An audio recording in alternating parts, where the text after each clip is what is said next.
every 4 years it comes along and splashes joy, spectacle and drama all over the globe.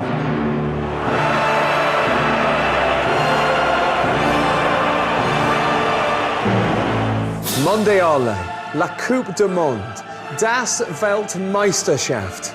You mean the World Cup, Richard? Yes, Peter, I do.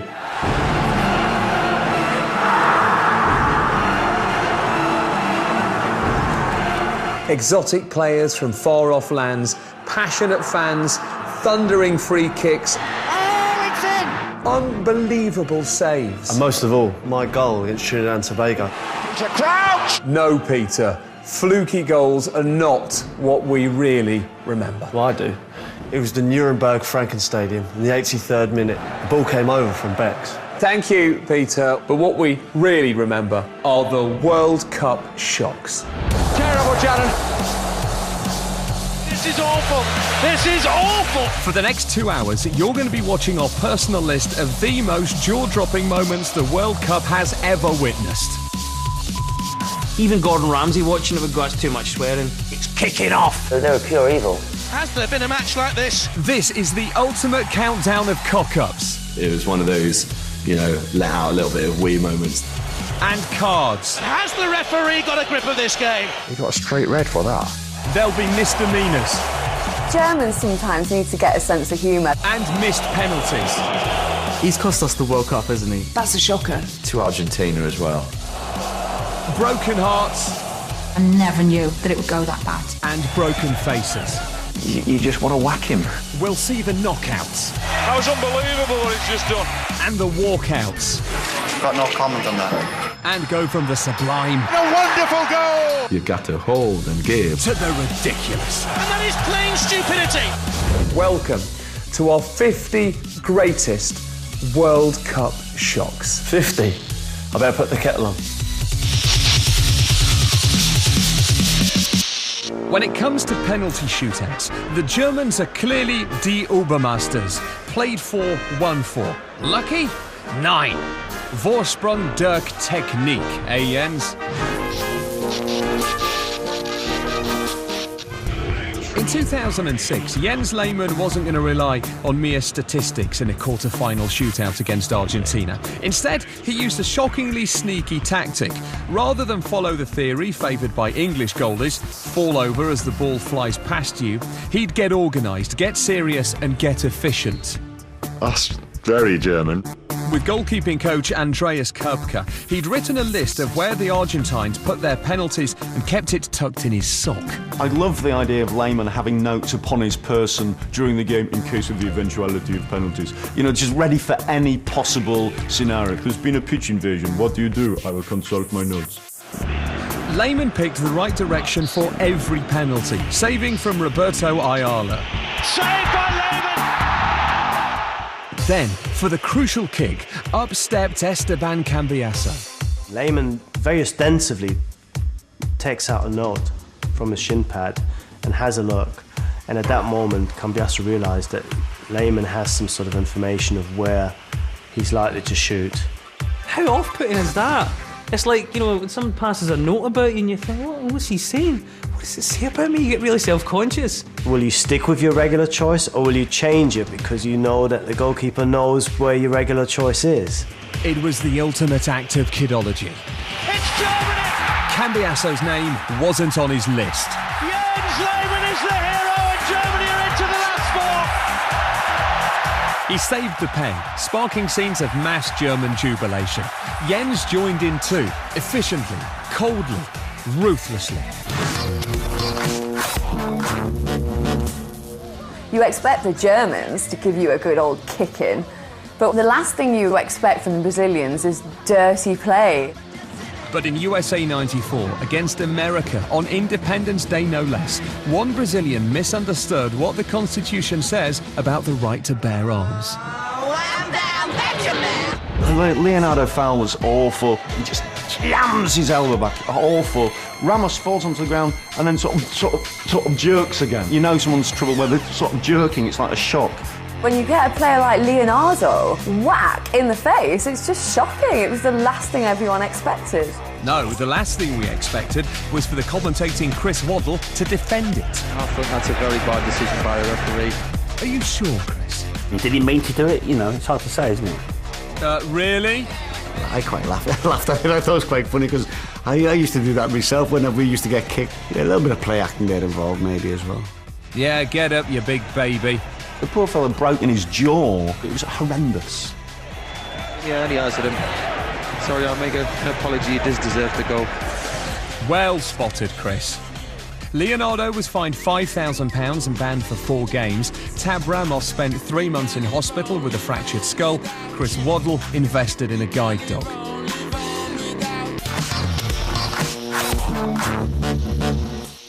Scoring a goal at the World Cup must be an incredible feeling. Richard. I can only imagine what it must feel like. No, I once scored. It must be a truly indescribable feeling. Well, I can tell you what it's like. It was. Suppose I'll never know. Sorry, Pete, what were you saying?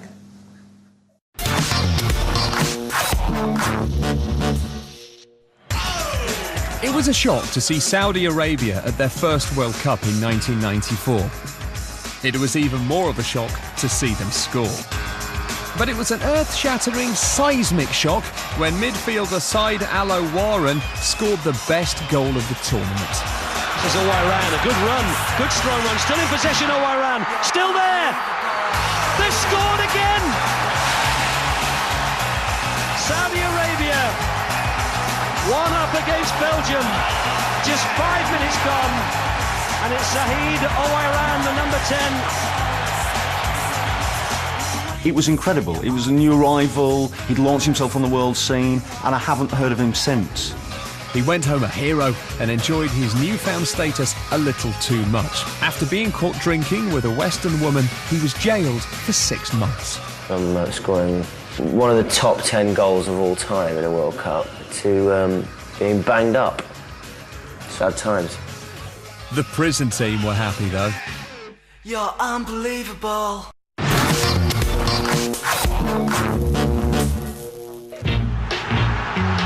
As much a part of the rich tapestry of the World Cup as sticker books and England losing on penalties are the shocking hairstyles that grace the world stage every 4 years. It's amazing how footballers do tend to take the World Cup as their stage where they really want to kind of showcase some of the more bizarre haircuts. There was Ronaldo's famous power cut, named after the fact that there'd been one in the barbers when he was having it done. In the mysterious case of Bulgarian keeper Boris Mikhailov, hair has even appeared from nowhere. There you see it in 1994, there you don't in 1986. And who could forget the legendary mullet of Chris Waddle? The best football haircut ever of all time, I'll stand by it, is the Waddler. It is amazing. It's kind of like a hairy spoiler. It's hairy and it spoils your head completely. Shocking hair had been an individual thing. That is until Romania decided to indulge in a bit of team blonding. I thought it was amazing when the Romanian team came out with all bleached hair. I mean, that obviously that kind of collective spirit of wanting to just, you know, make a real statement. From a hairdresser's point of view, that was fantastic. You can only get away with doing stuff like that if you're actually good. If you then go out in the second round, you look like an idiot, don't you?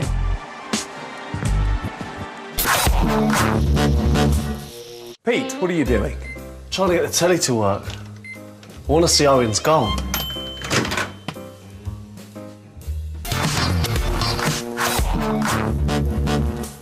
He's gone past one. He's running so fast that I'm thinking he's going to lose it. Just the pace. Shrugging off challenges. Goes round another. Takes the strike. I'm thinking it's going to go wide. When England play Argentina, we expect a small, brilliant player to run through and score an amazing goal. And it happened in 1998. But this time, they got a taste of their own medicine. Kind of knew that he was a pretty special player. But even then, never expected him to score a goal that good. And I don't think Argentina expected him to score a goal that good. It's got back well. Now can Beckham set England moving? This is Owen, taken in his stride. Chabot trying not to bring him down. It's still Michael Owen! He scored a wonderful goal! Is there nothing beyond this 18-year-old? Everyone off the bench. And what a moment for the teenager. And for England. You know, for an 18-year-old lad to have so much composure right at that final moment, it was like he was let loose in the playground. You know, and he went out there and just absolutely stamped himself right on the World Cup scene with an unbelievable goal.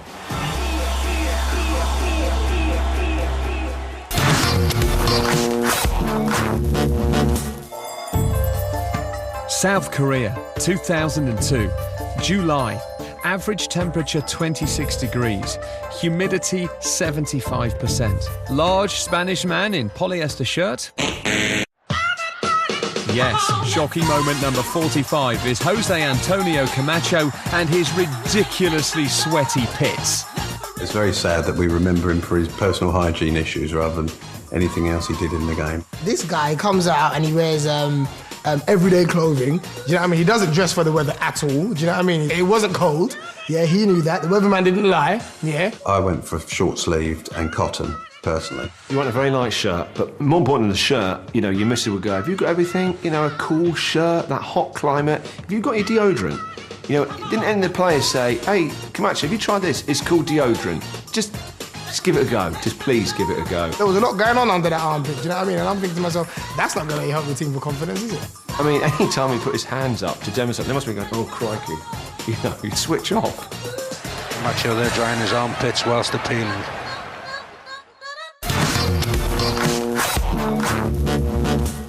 The Roy Keane story was huge. You know, Roy Keane does what Roy Keane wants to do and won't be told by anybody. And in 2002, what Irish captain and talisman Roy Keane wanted to do was get kicked out of the Irish World Cup squad for throwing a giant straw. It definitely shocked me when I heard the news. It really, really surprised me. That was ludicrous, because the press went mental and they were like, oh, Roy Keane's ruined Ireland's chances. What? Like their chances of getting knocked out in the first round, which is what's going to happen. Keane, unhappy with poor facilities for the squad, sought out manager Mick McCarthy for a quiet word. Unfortunately, it was the C word. I will not tolerate the level of abuse that was thrown at me, so I have sent him home.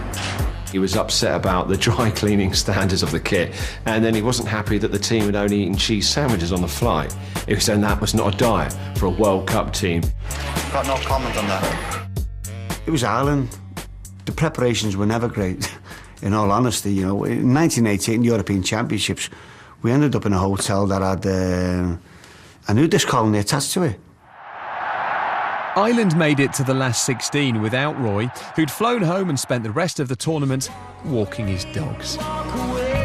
Roy Keane's dog must be the fittest dog in the world. How many walks does that dog go on? Whenever there's a news flash about Roy Keane, you know he's out walking that poor dog. Every sort of East End gangster you see, they always get dogs. Every mental person has a dog.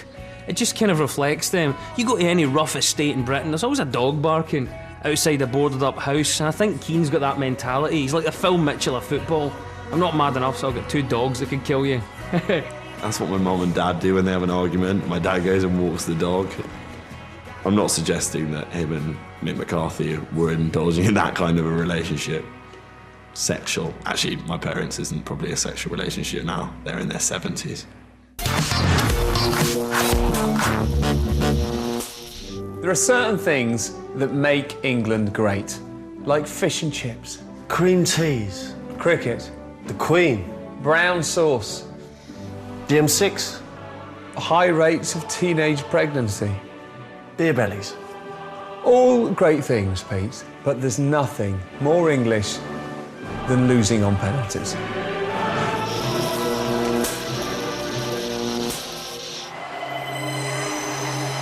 When it goes to penalties, what happens to England? You start packing the suitcase. But it wasn't always thus. At the end of extra time in their semi-final against Germany in 1990, England were heading into what was for them uncharted football territory. It was signalled as a new era. We're in penalties. And it was actually quite exciting. It was quite a new situation for us, but we had prepared for it. Gary Lineker is now asked to beat the goalkeeper, and does. England's first ever shootout was going well. Scores. This penalty lot was a doddle. Goalkeepers are making every effort to save these. Plus, we had the best goalkeeper in the world, probably. Peter was 40 then. You know, and he had a great World Cup. He kept us in a lot of times. As a goalkeeper, I think you just try and stay calm. And you really just hope that your luck's in. But because there'd been extra time, it was past 10 and normally he'd have been tucked up in bed. He knew what to do, he just couldn't quite do it anymore.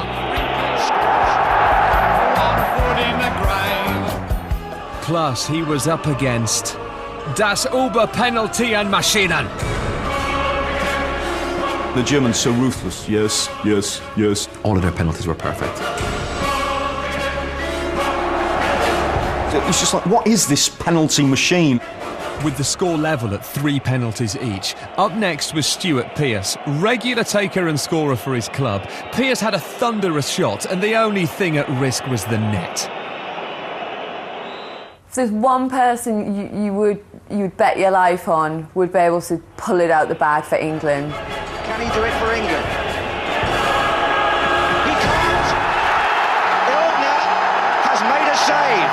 Everyone was very shocked when Psycho missed, even himself. He probably didn't imagine he was going to miss. But worse was to follow. That means that England have to score the next one to stay in it. But everything was okay, because up next was Chris Waddle, and he was clearly relishing the prospect. His shoulders are hunched, he's not even focused, he's not looking at the goal, he looked dejected. He didn't give it some welly though. It wasn't even just close, was it? Skied it over the bar. He should never have had his hair cut. Love Chrissy Waddle. And when he smashed that over the bar, you feel the whole nation sort of all burst into tears at the same time. It's dreadful. Most players, and I don't care what they say, most players want someone else to miss. And I know that a lot of players where you come on, you put your arm on your head, and you're really thinking, thank God it wasn't me. If you know that you're going to get a pizza advert out of it, maybe, yeah. Yes, whilst we were all too upset even to eat, Mrs.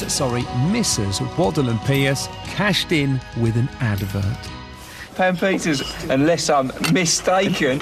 Taking the pizza out of all of us.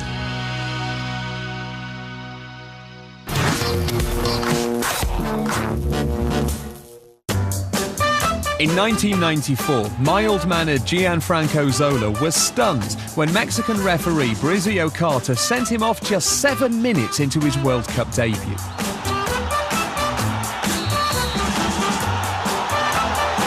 And it's a red card. It was a ridiculous decision by the referee. And I know that these happen to every country, but that one really sticks in the mind. Would have to say that I think a red card is harsh. I think, he took it quite well, considering.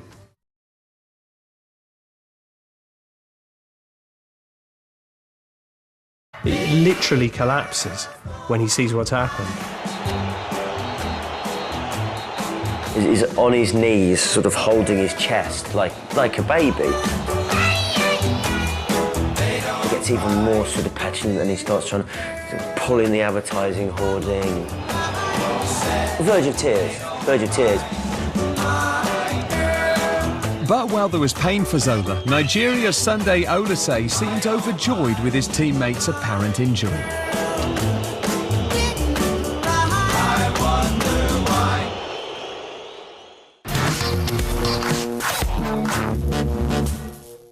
In 1994, England didn't qualify for the World Cup.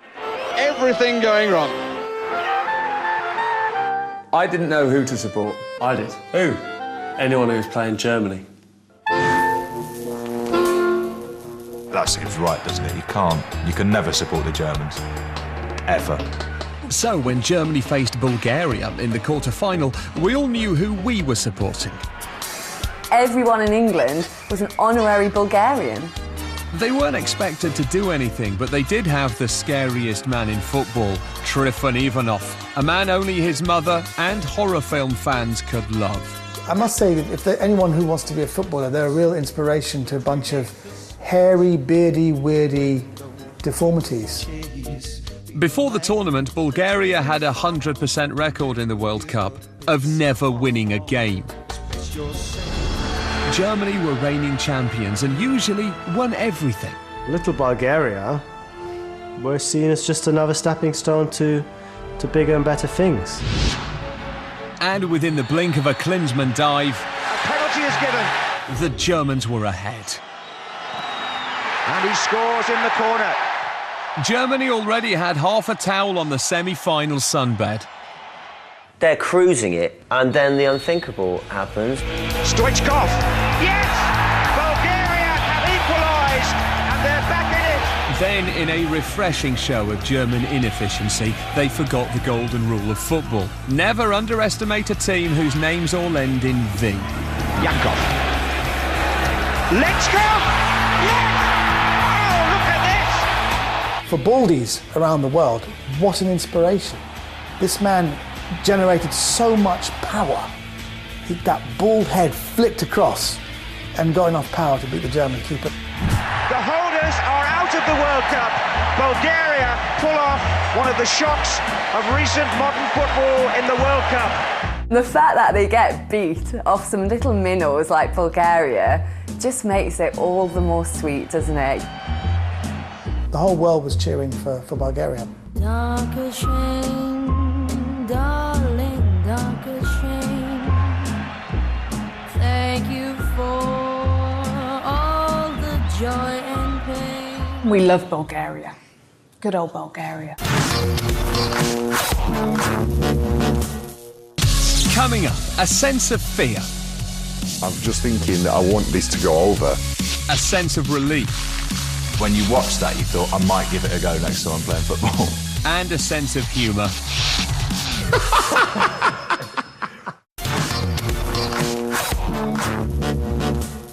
Now this is a famous one.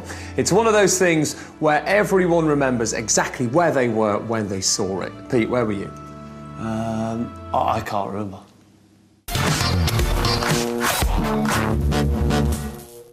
David Seaman was one of England's greatest ever keepers in 1998. However, 4 years later in 2002, he was 4 year older and about to do something shocking. The World Cup was in the Far East, Japan and South Korea, that is, not Lowestoft, and we got up at 7:30 a.m. to watch England's quarter-final against favourites Brazil. Incredible team, you know, extremely talented, technically miles better than we were. And we went into the game believing that if we beat Brazil, we would actually go and win the tournament. England even took the lead. Michael Owen for England, it's a great chance, and he scored! You think, oh my God, we're beating Brazil. This could be our moment. But after a Rivaldo equaliser came the moment that had England fans choking on their cornflakes. I can remember as soon as he hit it, I tried to move one way, realising that it wasn't going to be a cross, trying to get round, and then thinking, this is going to be close. I know I'm in trouble with my feet, so I know I'm not going to get to the ball. Now I'm just thinking that I want this to go over. Yes, or maybe you could just jump. Oh, and Seaman's been beaten. It's a goal. He scored direct from the free kick. I could hear it clip the bar on its way down, but then straight away, the rustle of it hitting the net as well. You know, and you wouldn't think you'd be able to hear it because of the crowd or the noise or whatever, but when he hits the free kick over, everybody goes quiet. You know, so I could hear it, and that's the worst noise ever for a goalkeeper, is the ball hitting the net. Well, jump then. Nothing the keeper could have done. Except jump, perhaps? You know, Dave Seaman Nobody expected that to happen. In the biggest game of his life, Seaman had forgotten how to jump, and England were heading out of the World Cup. It was difficult because me and Rio got dragged into the drug testing room with, would you believe it, Cafu and Mr. Ronaldinho himself. And the guy that's put you out has scored this freak goal, is basically sat there gloating. And you know, and you just want to whack him.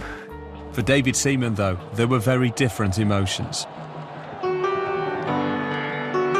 I remember getting to the halfway line and then looking down and I just saw all the England fans and then I just got like so emotional. And it's only from pictures and the footage that I've seen that David came up to me, Sven came up to me, Ray Clemens came up to me, and I couldn't tell you to this day what they said to me. Dave, why didn't you jump? David Seaman took it personally. You know, he blamed himself. None of the players, not one of the players, blamed David Seaman for what happened. I was just in my own zone and just gone. You know, I was just devastated. It will always be there for the rest of my life.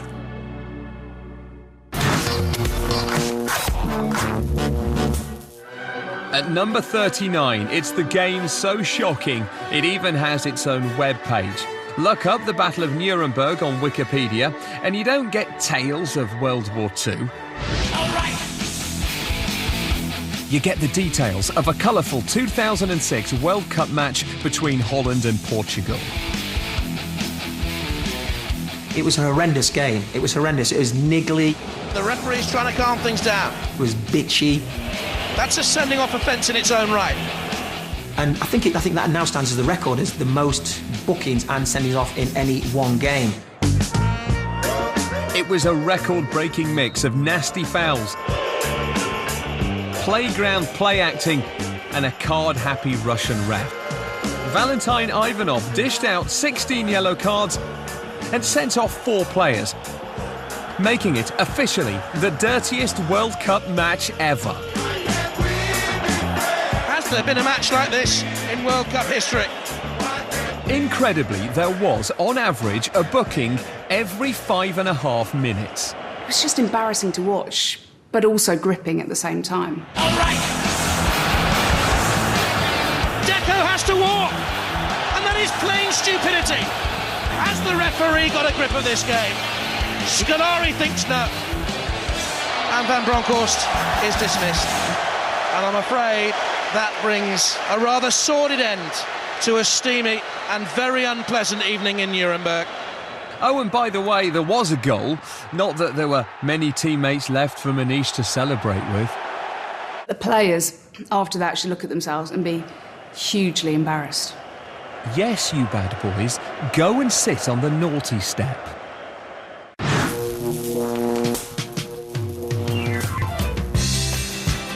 Footballers are always getting into trouble for doing silly things with their tackle.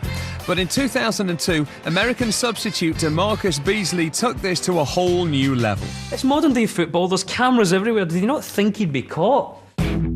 Warming up as a sub against Mexico, DeMarcus pulled off one of the World Cup's most shocking tricks. Just about 25 cameras have all sort of zoomed in and gone, oh, he's feeding his penis down his shorts. What? Oh, he's urinating, okay. You just start giving it one like you'll do on a night out, ignoring the fact there's a puddle. And he's lunging in a slightly creepy gym teacher way.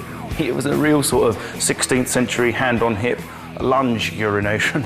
You tend to the wild stock while I have a wee in traditional English pose. I'm complete, dear. Time for a flan.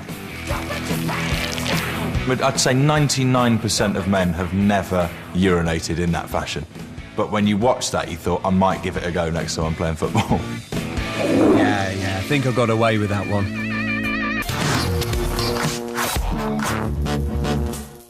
Richard, when are we going to get to see my goal? Peter Crouch! Later, Peter, later.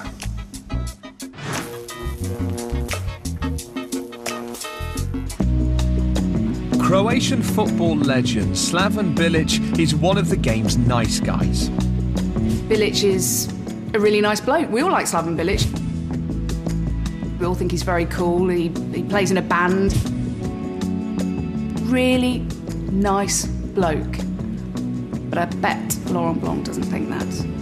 With Croatia trailing France 2-1 in the World Cup semi-final in 1998, Blanc and Bilic were involved in a scuffle in the box. The referee's not happy with that. He wants it retaken. There was some scuffling going on in the penalty area, which he spotted. Bilic goes down as if his head's been hit. The referee buys it. Blanc takes the walk of shame. Blanc was sent off for the first time in his career, but the real shock was about to be revealed by the replays. He'd hardly touched him. Imagine in the World Cup semi-final being sent off for someone feigning an injury, for someone grabbing their feet and drop. I mean, it was horrendous. Blanc was off, but justice was done as 10-man France won the semi-final. Despite the whole world being able to see what happened, FIFA refused to lift Blanc's ban. There would be no final for either of them. Blanc handled that with dignity when you think about it. Can you imagine being suspended wrongly for a World Cup final?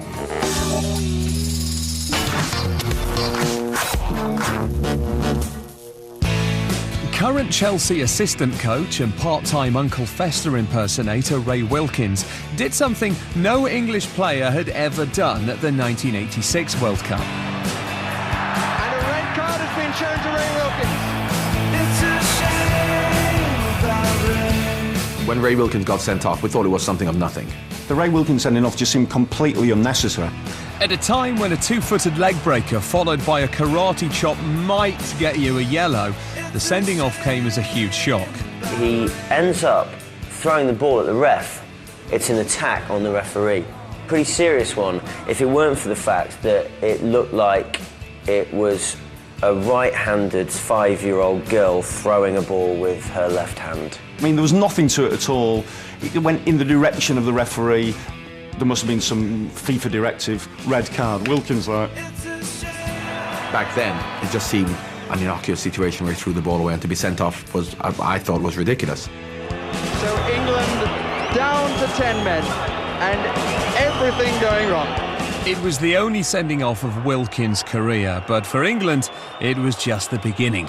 More of that later. You're being watched by 500 million people, and so if you score a goal, you'd better celebrate in style.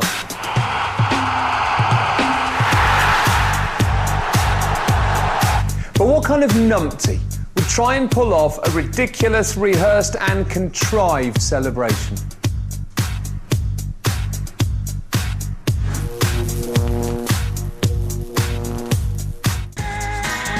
In 2002, a delighted Rio Ferdinand scored his first goal for England. I got an early goal, which was brilliant, and I'm claiming it.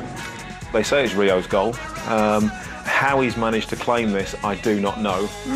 Is that keeper Thomas Sorensen doing his best clown impression? It wasn't even going in the direction of their goal. You say you're claiming it, and in doubt in your mind it might get taken away from you? No. Very convincing. But what followed was even more clown-like. Well, if the cameras were on me, they'd have seen me do a little jig. Unfortunately, the cameras did find him, and it was horrible. He's the greatest that's all.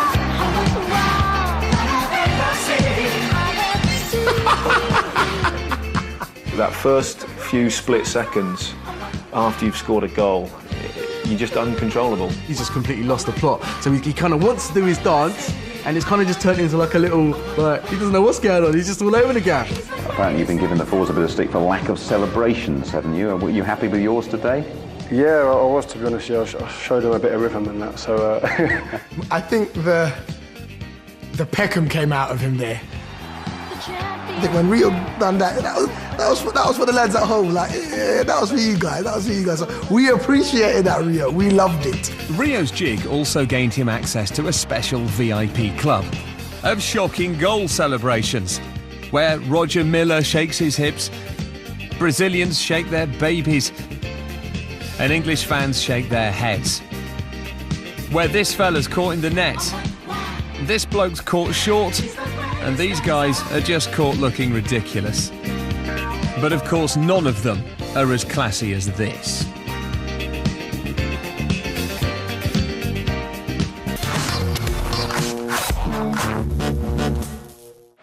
Ireland made their World Cup debut at Italia 90. They were supposed to turn up, play 3 games, have a few beers and go home. It was like a club team playing international football, and so, you know, we had probably as good a spirit as anywhere in the world, you could say. And despite a little of that spirit being 40% proof, they shocked everyone and qualified for the knockout stages. We all thought, right, every game is going to be a bonus, every game is going to be like the World Cup final for us now, and let's see how far we can go.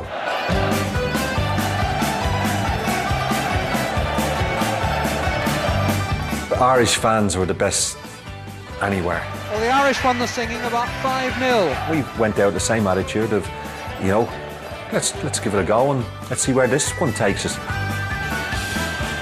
And where it took them was to the dreaded penalty shootout. It was a masterclass of penalty taking. That is, until Romania's last kick. Barely a run-up. Oh, and it's been saved! Ireland just had to score their final penalty to win, but everyone was gobsmacked to see who was going to take the most important kick in Irish football history. I always wanted to take a penalty. I think everybody was shocked when I was the one that stepped up. As solid as a rock as he is in defence, he's not the real, you know, your number one choice, is he, to walk forward and bury a penalty. I always thought I'd love to test myself in a situation. It could be like the last putt in a major and see could you do it all on your own route, relying on teammates. Come on, David, just knock it in. It was a long walk. You see the goalkeeper, you see the referee there waiting for you. You're hearing nothing really. You're hearing a stillness of thousands upon thousands behind that goal. Still. Everything is in your hands. And step back, take your run up. Everyone thought he was going to miss. Ireland! They are in the last 8 and the party can begin. I see this explosion of green behind the goal. Biggest mistake, standing still. Nearly got killed by all my teammates. My wife had stepped outside, he couldn't watch it. And my son, he was 6 years of age at that time, rushes out and said, "Daddy scored." She said, "Don't be so daft." It was fantastic, a great memory.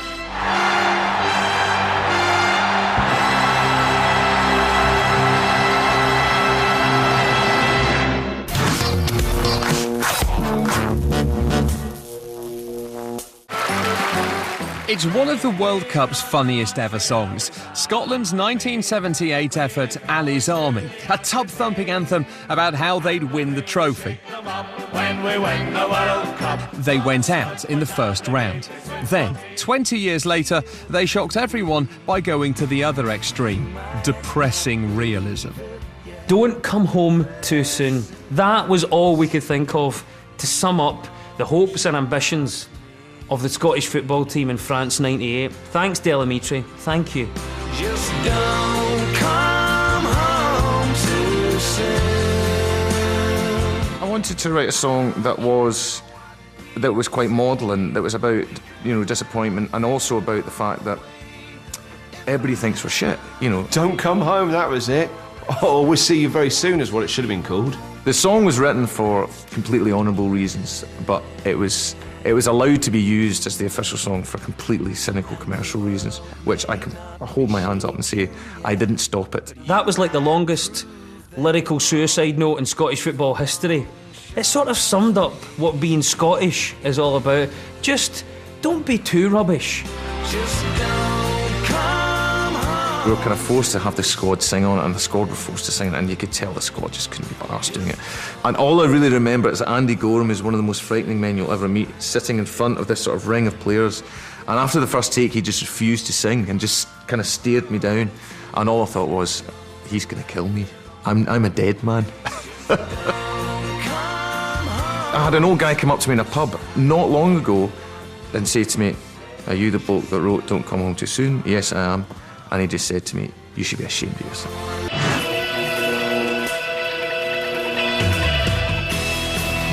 2006, a time when Brazilian Roberto Carlos was the best left-back in the world, and France's Thierry Henry was so good he didn't even need to use his hands. The two met in a quarter-final when Carlos did something that lost the game for Brazil, sent them tumbling out of the competition and left him looking like a spanner. Henry was absolutely at his best, you know. Carlos was supposed to be marking him. Let's take a closer look. Here is a very good striker. Here is the world's best left-back. Now, what's the last thing he should be doing? Yeah, that's right, tying his shoelaces. Henry's there! Thierry Henry for France! What was Roberto Carlos thinking? You're marking Henry, one of the best players in the world, and you're tying your shoelaces.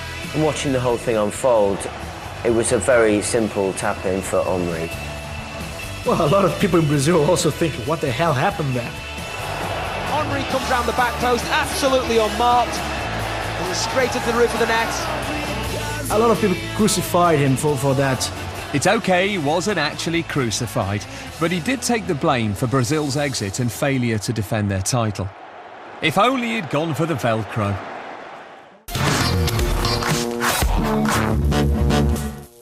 We were going to have a website where you could vote online for your favourite World Cup shocks, but unfortunately, Peter couldn't get the hang of the computer.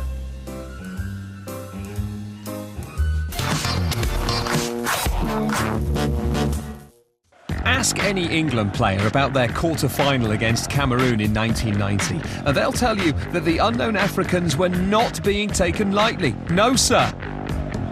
We certainly didn't underestimate the Cameroons. Cameroon were a very good side. We knew that they were a very good side. So we didn't underestimate them at all. That's the official line, but the footage from inside the tunnel before the game tells a different story. Look at him, it looks like party time. Plenty of smiles among the England players. They looked very relaxed when they came out. I think the English players probably thought almost amounts to a bye. You know, it's sort of, let's just play it. We're bound to win. Might be a bit tricky. They're probably fit, but we're gonna win. Cameroon in that World Cup added a bit of spice and a bit of magic because no one even thought they'd ever win a game or even score a goal. And soon the expected goal fest began with David Platt's header. Platts! He's done it again! Semi-finals, here we come. But 15 minutes into the second half, Cameroon forgot that this was supposed to be a walkover for England. The referee says penalty. We gave a silly penalty away. With a little shuffle, scores! England were taken aback, and just 4 minutes later, they were taken apart. Miller makes it look so easy, a kick in! And Cameroon lead! Now, only one team was going to the semis, and it wasn't England. Suddenly we were 2-1 down, and to be honest, I didn't think we'd come back from it. Just look at the expressions on England faces and the reaction in the crowd. It was one of those you thought, we can't lose to this team. Yeah, we love them, they're great, but we can't lose to them, can we? They needed to summon the glorious spirit and courage that has run through the veins of Englishmen, from Agincourt to Waterloo and the Battle of Britain. So, Gary Lineker fell over in the box. Never a more vital penalty for England. I remember Gary saying to me, he'd never felt pressure like it. It's all square! And suddenly the expressions change. And in extra time, Lineker fell over again. Thankfully, I think it was Lineker, wasn't it? He scored the penalties and got through that one. England are in the semi-final. That really was a relief when we actually, the final whistle went. Still to come, tears. Oh dear. Oh dear. Tantrums. Skill from Garcia. I lost the plot. And the disappearing art of defending. Terrible challenge by Mastic. There's a boot flying off. It feels like there's landmines going off everywhere. Back in the 80s, it took a lot more to get sent off than it does today, which makes it all the more remarkable that Uruguayan Jose Batista still holds the proud record of being the fastest sending off in World Cup history. Just 56 seconds into their game against Scotland in 1986, Batista treated Gordon Strachan to a traditional and very warm Uruguayan welcome. And there is a first indication of how the Uruguayans might be approaching this as Batista brings down Gordon Strachan, and there is a red card. He's off. Oh, what a start. Batista is off. It was a shock because you used to, in those days, get away with it. The referee would normally have a wee word, and I think we were all shocked when the referee produced the red card.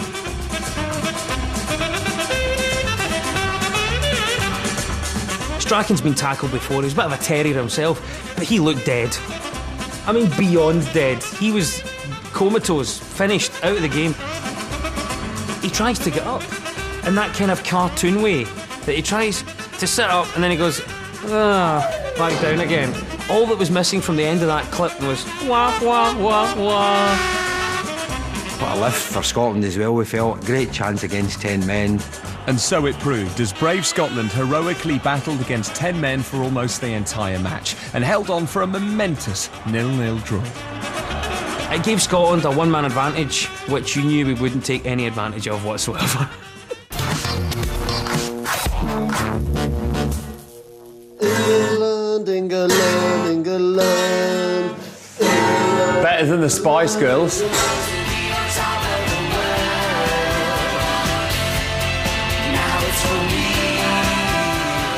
Every time England qualify for a World Cup, there is one guarantee. We'll have a truly shocking World Cup song.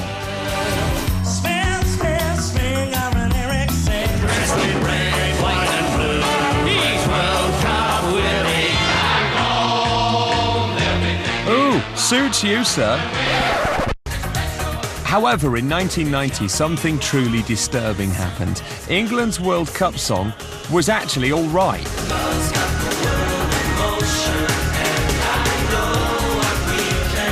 World Emotion from 1990. It's got to be the best World Cup song ever, right? World Emotion is still a great song now. I still get stirred up now. It's an incredible song. It cheers you up. You can't be depressed listening to that song. You could sort of dance to it. It was sort of quite cool. Love's got the world in motion. It was all a bit hands in the air, kind of the terraces meet ecstasy culture. So the timing of it was fantastic. New Order, helped by Lily Allen's dad, he's the slightly odd-looking bloke on the right, wrote the record and England stars were all clamouring to take part. Well, 6 of them were anyway.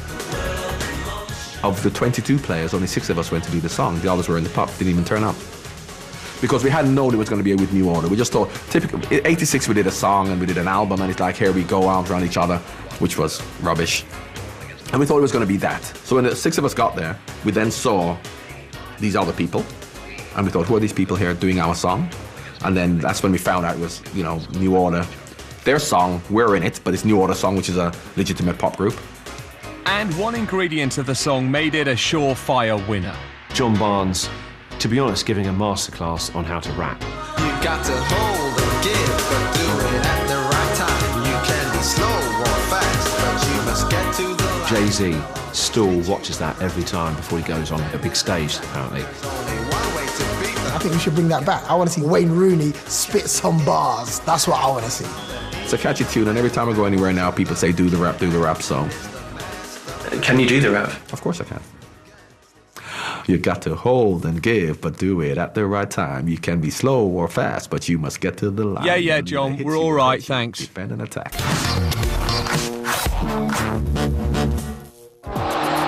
Imagine breaking a World Cup record by scoring 5 goals in one game, but not even being the biggest shock of the match. It is now 5-1, and Salenko has written himself into World Cup history. Well, that's what happened to Russian Oleg Salenko in 1994, when he was upstaged by the king of the corner flag swingers, our old mate, our very old mate, Roger Milla. I loved Roger Milla. For 2 World Cups, he just captivated all of us. By scoring Cameroon's consolation goal, he became the oldest goal scorer in World Cup history. Age, 42 years, 1 month and 8 days. The old man has not lost the magic. The only thing missing is the wiggle by the corner flag. I loved Roger Milla, this guy from Cameroon who could score at the age of 107, and I think that's a conservative estimate. It was like a lesson for old people. Between him and Victor Meldrew in the 90s, they were carrying the grey flag, saying to pensioners, you can do it as well.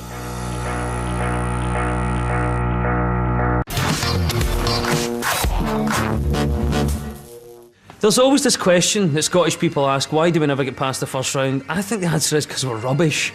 This is less of a moment and more of an eternal phenomenon trundling aimlessly through the mists of time. Yes, it's Scotland's World Cup record of being knocked out in the first round more times than anyone else. 8, in case you're wondering.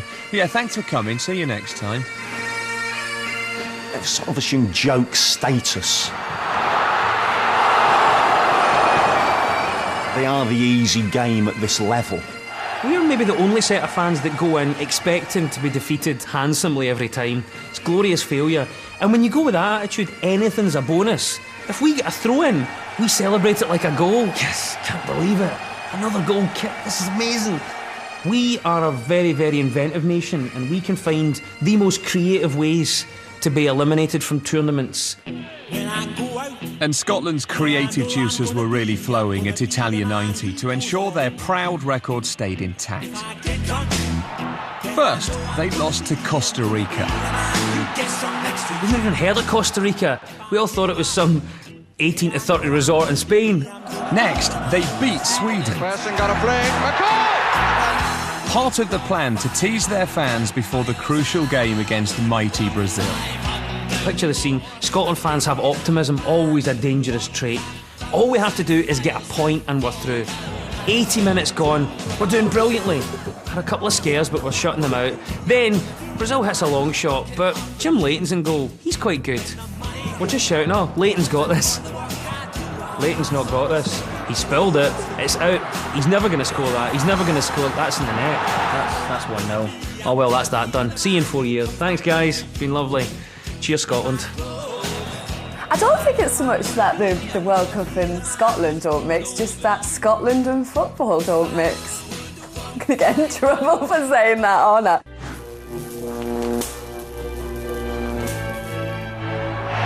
And the crowd in the Azteca Stadium stand to him. We're here witnessing the greatest player in the world scoring one of the greatest goals.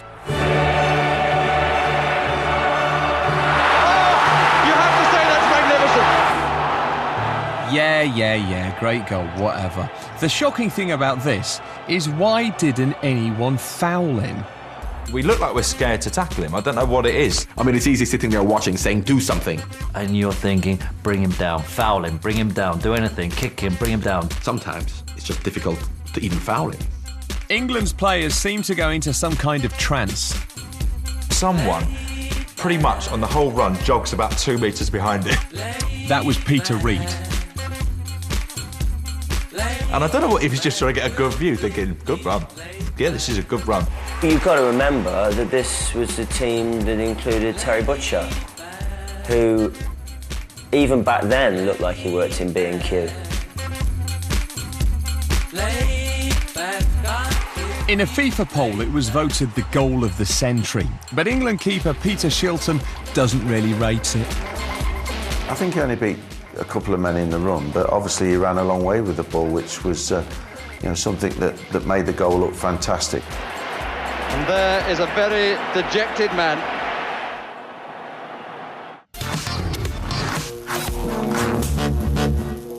We've reached half-time, but what will be our most shocking World Cup moment? It could be Maradona. Or it could be the Winker. Or it might be that bald French bloke. Or Beckham. Or even Diana Ross. Or it could be my goal. Peter Crouch! It won't be.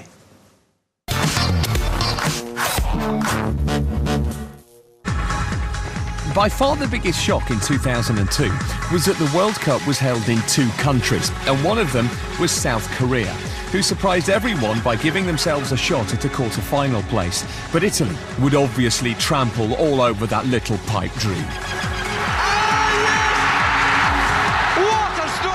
But hang on, they knocked Italy out 2-1 with a golden goal. And in the spirit of fair play and good grace, the Italians cried foul. It's probably the worst game, and I had to watch being refereed by someone that clearly had an issue with Italy. Their talisman Totti was sent off for diving, and the whole of Italy shouted conspiracy. You saw Trapattoni there. You tried telling him the world's not against him. Or maybe they were just angry for not trying to fix it themselves. Mamma mia! So you want me to talk about corruption in Italian football on the television? You've got to be mad. Personally, I believe that when it came to the game against one of the host nations, that it was in no way an inconvenience for FIFA to have a host nation remain in the tournament.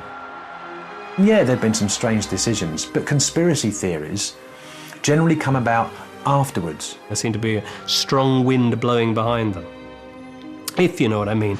You mean it was a fix? Equally, though, we wouldn't be talking about this if Christian Vieri had actually put that ball away just before, 88th minute, the easiest chance of the World Cup.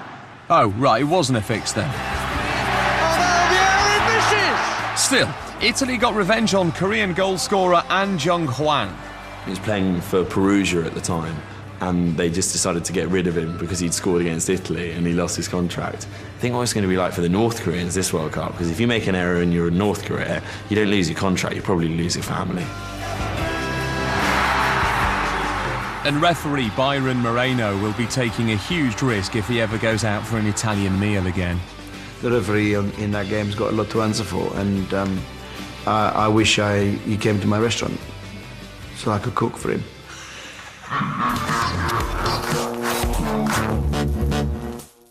It's important that when you lose, that you take it with good grace and show respect and dignity to your opponent. Yeah. Or, if you're Argentina, you get stuck into a mass brawl. It's Germany v Argentina in 2006, and the Argentines had just gone out on penalties. Cue mayhem. They just went mental and brilliant. Not only have we had a penalty shootout, we've got a post-match fracas. Everyone loves that. So the game's over, but it's not over. Bonkers. Nailed it. His karate kicked him right in the groin. I've never seen anything like that. That was unbelievable what he's just done. You know, staff getting involved, coaches, waves of Argentinians sort of like massing around the Germans. It was a complete melee. Oh, look at this. The Argentines have lost their cool completely. This is awful. This is awful. No, it was brilliant. The funny thing was, the directors didn't cut away to the crowd. They just let us see the whole fracas going on. Let's concentrate what everyone wants to see. It's kicking off. It was great, total little close-ups and heights. And one bloke just kind of jumping, trying to get to people. The World Cup definitely needs those moments when you get to see a bit of drama, stuff that you're not really supposed to see. If scrapping Argentines wasn't enough of a shock, perhaps the real surprise was that Jens Lehmann just kept walking. Perhaps fighting wasn't on his list. The World Cup would not work without one vital ingredient: the fans. There is always this thought about the Tartan Army. Why are we so upbeat, so positive, so hopeful? It's drink. I think the Irish fans were the best anywhere. I mean, everybody loved them. There's a lot of wacky fans. You see fans doing wacky things. But for me, the guy holding the snake, the guy has brought a live snake to a game, right? From reptiles to birds, Colombian and Brazilian, is it any surprise that a great deal of twitching takes place? There's always the cameraman manages to find the beautiful, stunning model in the crowd. And you think, go on, son. The fans also help to reaffirm a few national stereotypes. You get the Brits there, skinheads, a few drinks, bit of sunburn and a flag painted on their face. But in 2006, the Dutch fans topped the lot with this shocker. It's a bit like a red rag to the bull. Dutch beer company Bavaria ignored FIFA's rules on advertising and wound up the Germans by getting fans to wear bright orange lederhosen to matches. First of all, lederhosen are not supposed to be made from cotton, and they shouldn't be orange. So already they're in conflict with the authorities. Do you know what? The Germans sometimes need to get a sense of humour. Strict German organisers claimed the branded garments broke the rules and gave the Dutch fans a dressing down. The German authorities make sure that these Dutch guys lose their trousers. You see, they have got a sense of humour. But the Dutch fans had the last laugh by watching the Ivory Coast match in their underpants. I'd be more offended at that. What if you're there with your mum or your granny or something? You've got all these blooming Dutch fans standing there with their little packages out. And their ballsy attitude was rewarded as Holland took the Ivory Coast trousers down with a 2-1 victory.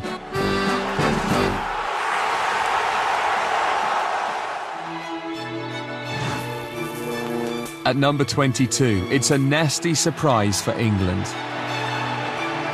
Just gutted. Adams, Shearer, Owen and Campbell waiting for Anderton's kick. One or two disagreements, and Campbell!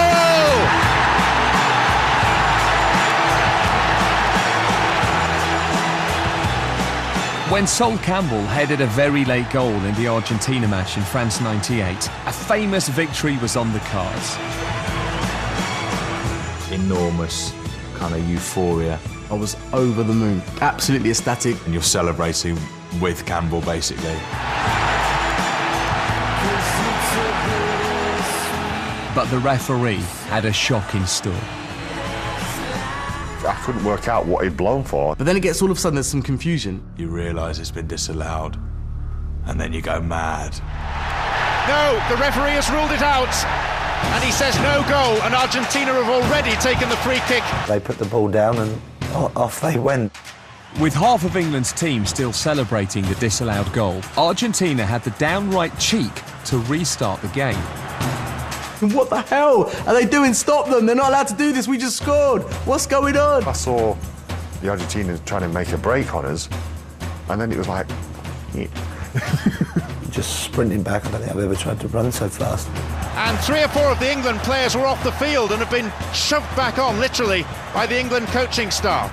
Luckily, I made the tackle that meant that we were able to get back and organise for a corner. Certainly would have been a terrible way to concede a goal. That absolutely killed me, that last run. I think I come off about 10 minutes later. That is the best thing that Darren Anderton has ever done. But that's only because he had knowledge that the other players didn't have because they were too busy fawning over Judas. Sorry, Sol Campbell. When the dust had settled, replays showed that Argentina's keeper had received a shock of his own in the shape of Alan Shearer's flying elbow. Look at Shearer's right elbow. Well, there was a case for a free kick.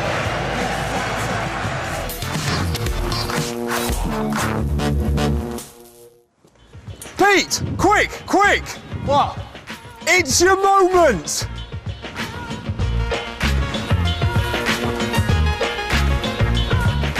It's about 80 minutes into the game against Trinidad and Tobago. We are playing pretty poorly. Crouchy is not having a great game by any stretch of the imagination. He's already spooned a shot off that's nearly gone out for a throw-in. But then, with the game heading towards a humiliating draw, our Peter came up with a cunning plan to break the dreadlock. Why should you try to be much taller than you are? Peter Crouch! Crouchy, in spite of the fact that he's about 3 foot taller than his marker, has just sort of grabbed the guy's dreadlocks and heaved himself up like you would in a school gym on a rope. Why should you try to be much taller than you are? Inexplicably, it was given. The guy's just like rooted to the spot as Crouchy's just heaving down. I mean, I still loved it. I mean, don't get me wrong, I absolutely loved it. I thought, fair play, Crouchy. If you get away with it, go for it. And hey, he's been scoring ever since, so keep pulling Jeds, Pete. Maradona proved that if you can't win fairly, a little bit of help's always welcome. Shocking. England's tallest ever player resorting to girly hair-pulling tactics against World Cup minnows. There you go, Pete. Happy now?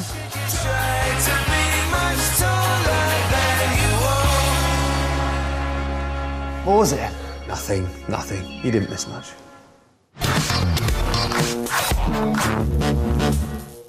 Still to come, the good.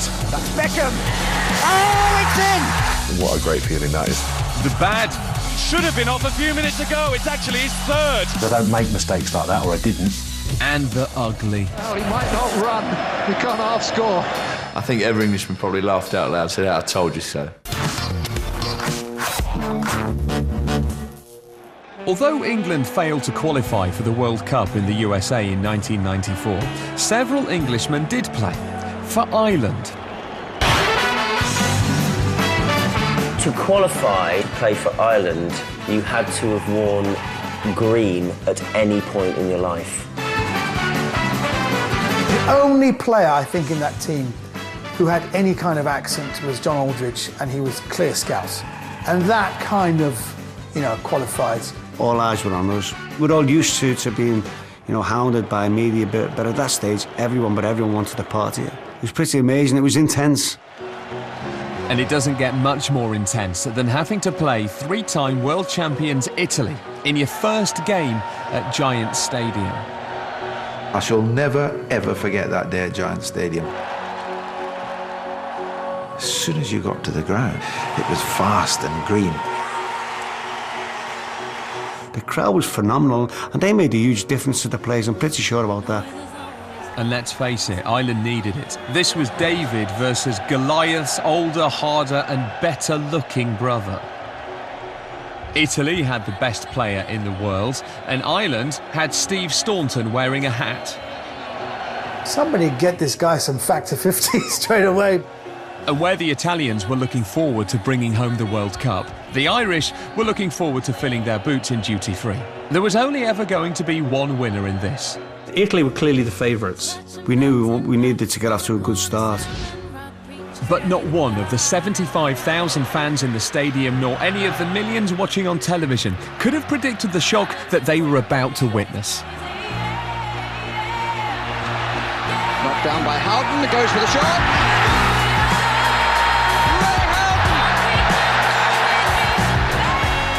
Ray Houghton was so surprised he wasn't sure what to do, so we went for a spectacular Level 1 primary school forward roll.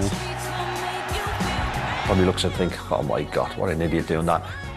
It was a joyous moment for Ireland's Houghton, a man who was born in Glasgow. Ray Houghton is a Scot anyway, he's not even English or Irish. And the referee has called for the ball, and Jack Charlton's Republic of Ireland team have their most memorable victory yet. As far as I was concerned, England beat Italy that day. If you don't agree that that was one of the World Cup's greatest shocks, don't blame me. He chose that one. Now, here's one of mine.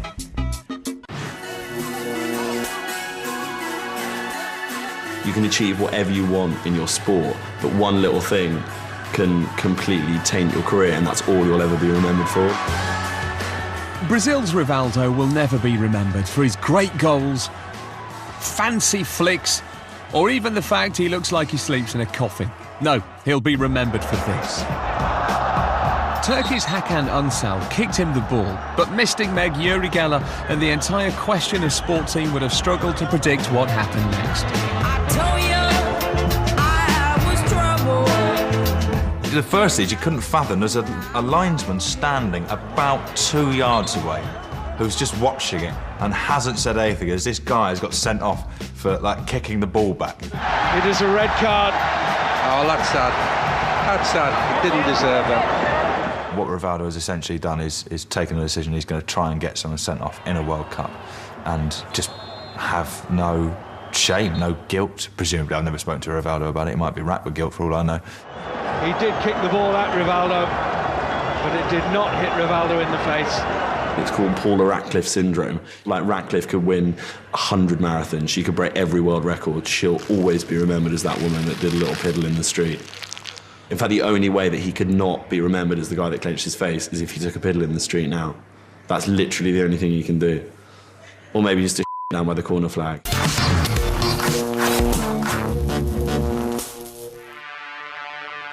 We've now come to a very painful part of the show. For those of you of a nervous disposition, look away now. I can't watch.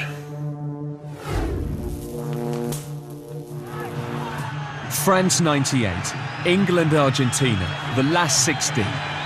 Yet again, it's going to be decided by penalties.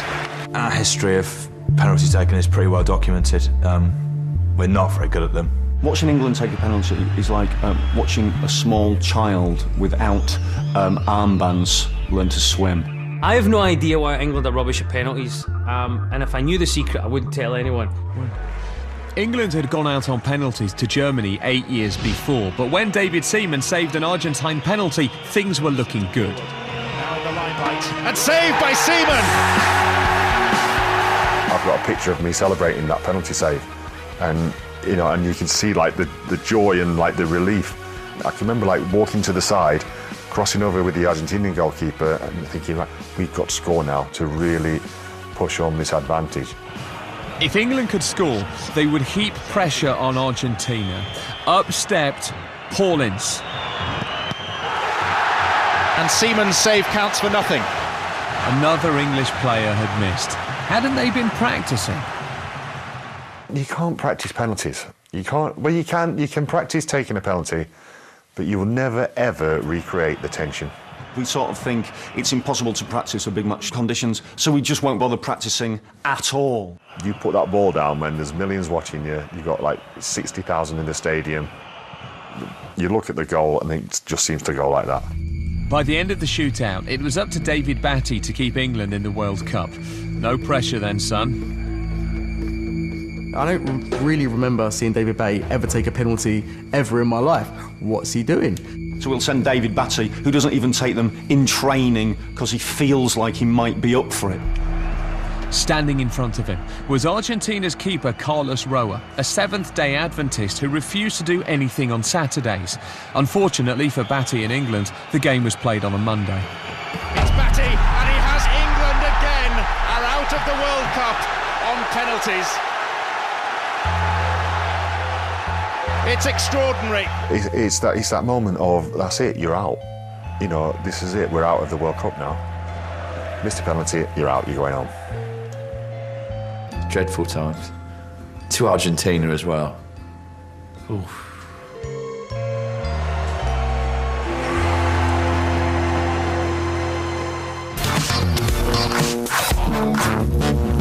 In 1990, Scotland's Bravehearts were knocked out by Brazil, literally in the case of midfielder Murdo McLeod, who'd got his face in the way of a Branco Thunderblaster. He hits a free kick and decks a Scottish player, I think it is McLeod.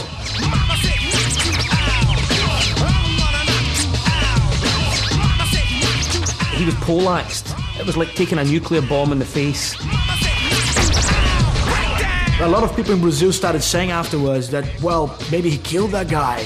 That guy's dead. And in school, I remember my friends say, yeah, that guy's dead. No, I'm still here to tell the story. If only he could remember it. Eventually, when I get back onto the feet, I still didn't know what I was doing and who we were playing against or what way we were shooting. Not that it would have really made a difference for Scotland. Well, people always ask me, did it hurt? I still don't know, because I don't think it hurt, because I don't remember anything about it. Poor Murdo, but from that moment on, national hero. We love you. We want to get loaded, and we want to have a good time. For 8 years after his wonder goal against England, Maradona lived the high life, literally. He was banned in 1991 for 12 months for drug and maybe fashion-related crimes. There were rumours his career was over, but somehow he got back into shape and into the Argentina squad for the '94 World Cup in America. He was back. We love a comeback. He was back on the ball. He looked great. The old Maradona was back. Yes, he was back. And in a match against Greece, he showed the world he still had the old magic in him. Maradona! But his saucer-eyed celebration got the world thinking, hold on a minute, what else has he got in him? He was like screaming, bug-eyed into the camera. It's like being attacked by a rabid dog or something. His eyeballs are just ridiculous. And You can almost smell the barbiturates or whatever. You think, what is going on here? In the next game, totally randomly of course, Maradona was selected for drug testing after the match. Right, if you're a drug tester, let's test the guy going,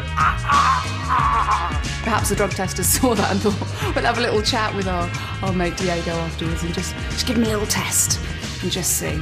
It's not often you see a player frog marched off the pitch by a nurse. But Maradona managed it. He must have melted the cup, whatever he had to pee into. I would not want to go anywhere near. It's probably still cooling down now somewhere in the laboratory. Maradona duly tested positive for ephedrine, a performance-enhancing drug illegal in the USA but readily available in chemists across Buenos Aires. He was kicked out and banned for 15 months. Adios, Diego. Revenge is a dish best served cold. I think every Englishman probably laughed out loud and said, I told you so. Well, he might not run. He can't half-score. He was sent home in disgrace and would never play for his country again. We want to get loaded, and we want to have a good time. But they did make him manager, though. See you in South Africa. Peter, are you any good at free kicks? No, not really. But I know a bloke who is.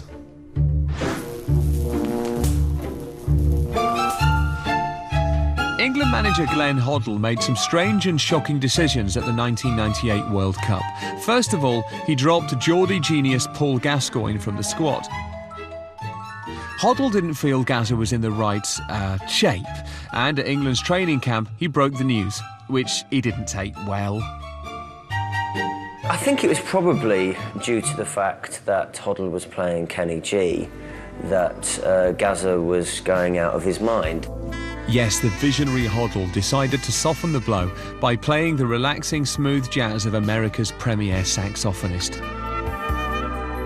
No wonder he flipped. Hoddle then had another bombshell for our other superstar, David Beckham. He had played in every single qualifying game. We were all getting excited just how he'd perform in the World Cup. And then Glenn Hoddle goes and leaves him out the first two games. Glenn was adamant that it wasn't the right time for David Beckham to be playing in the World Cup. What do I think Hoddle's head was doing at the time? Nobody knows what Glenn Hoddle's head is doing at any time.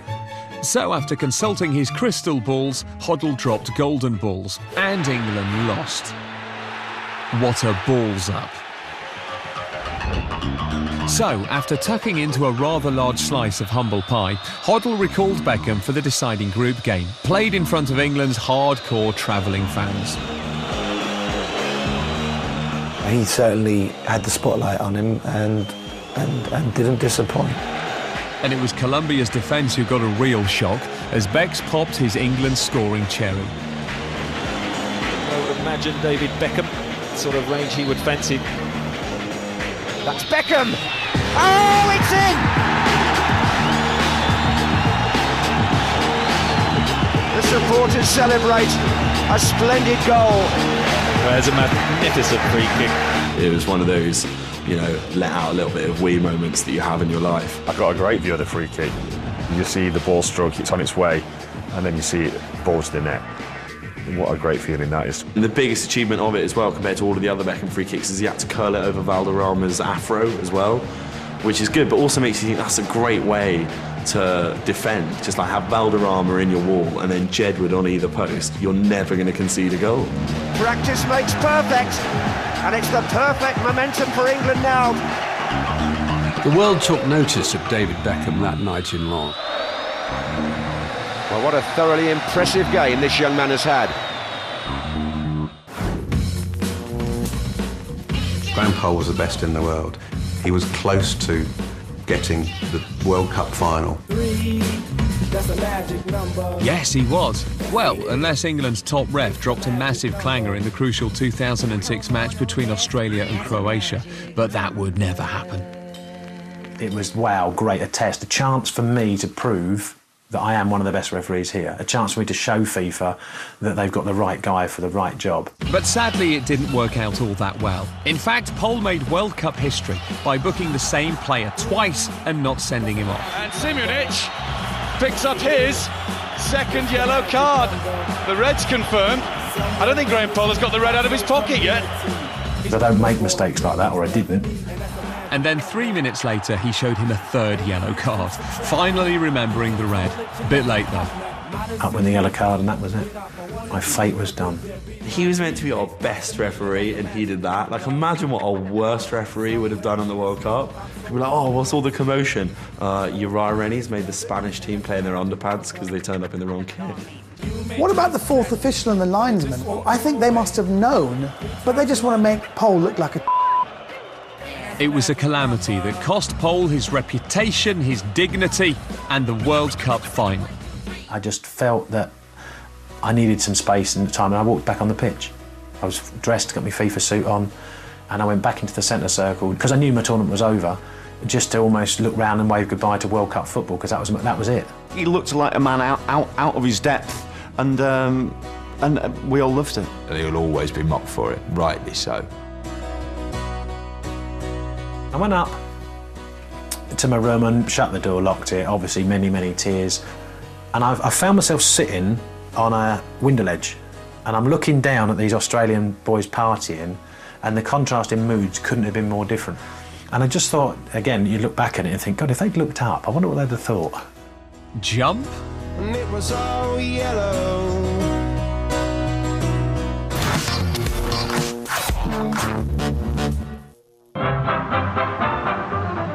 Orlando, Florida, 1994. It's 105 degrees in the shade, and Ireland are losing 2-0 to Mexico. And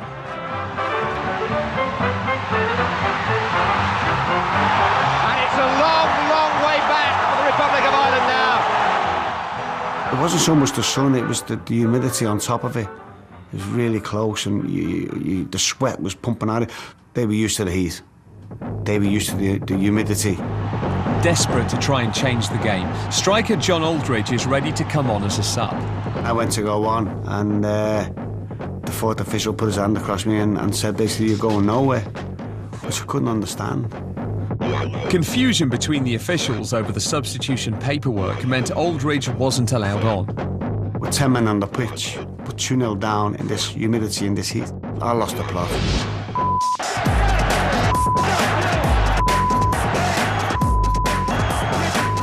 And then the words came out, speed, C's, they all come out. I've sworn a few times. Right, what bad words haven't I said yet? Oh, there's another curse. Even Gordon Ramsay watching it would go, that's too much swearing. Words came out that I didn't even know I had in my vocabulary, you know. I completely lost it. I was nearly fighting with him. He'll be off before he's on if he's not careful. I can understand his frustration. He wants to get involved in the action, but this isn't doing him any good. Poor Jack who got involved. They fined him $12,500.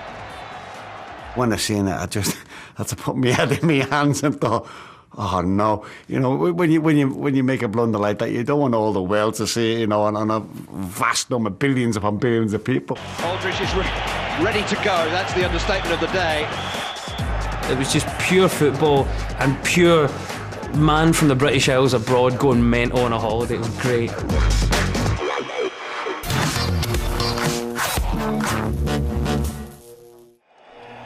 At number 12, it's one of football's most tragic stories. For me, the most shocking moment. It was a real shame for Baggio. I think people remember that more than how good he was. No, it isn't the most ridiculous ponytail in football history, although that was pretty shocking. It's Baggio's other World Cup blunder. Every World Cup has its star player, and in the USA in 1994, that man was Roberto Baggio. Baggio in '94 is the standout figure. Roberto Baggio! He scored 5 goals in 3 knockout games. Baggio! Still Baggio! He's gone wide! It was all about Baggio. It was a one-man show, and he was absolutely on fire. He dragged Italy kicking and screaming to the World Cup final. He was amazing that year, and you thought, this is it. It's tailor-made for him. And so, when the final went to penalties, it was Baggio who had the chance to be the biggest hero in Italian football when he stepped up to take the final penalty of the shootout.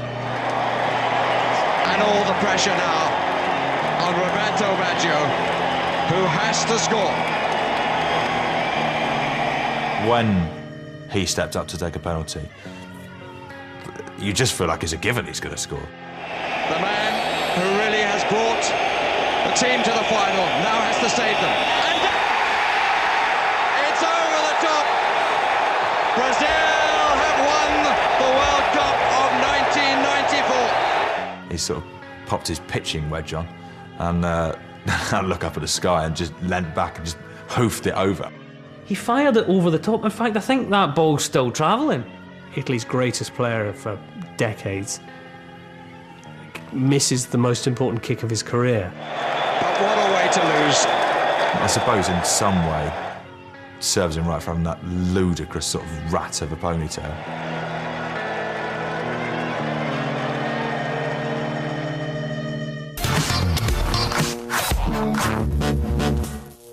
What's the first World Cup you really remember?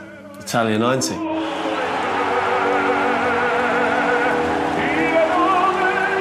Oh yeah, Gaza, Lineker, Klinsmann, Pavarotti. And Massing.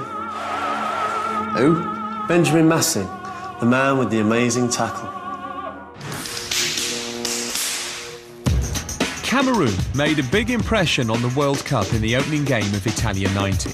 Cameroon were a very physical side, very strong. And they had some very, very tough players, as Argentina found out.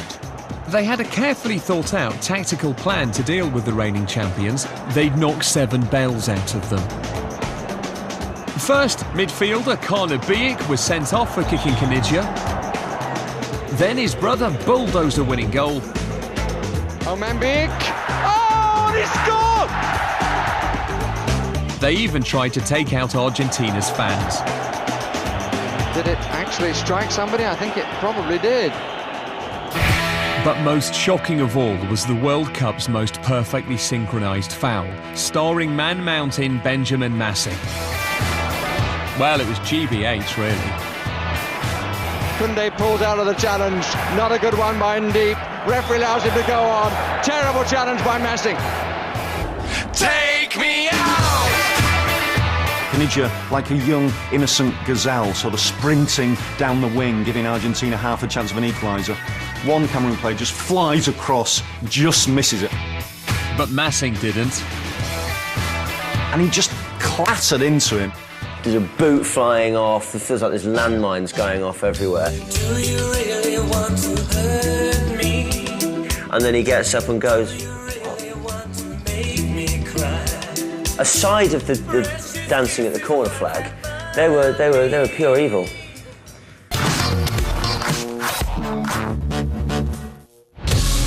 We're into the top 10, but what will be our most shocking moment of the World Cup? Maradona! This wasn't fair. Dad, this isn't fair. Why is this happening? It was a full projectile gob. Rijkaard spat on Boller as he walked past him. I could have just put my foot through the TV. Look at that. Has he just winked there? Peter, which country has had the most World Cup defeats? Mexico. The most draws? Germany and Italy. The most wins? Brazil. Which country has gone out on penalties more than any other? Is that a trick question?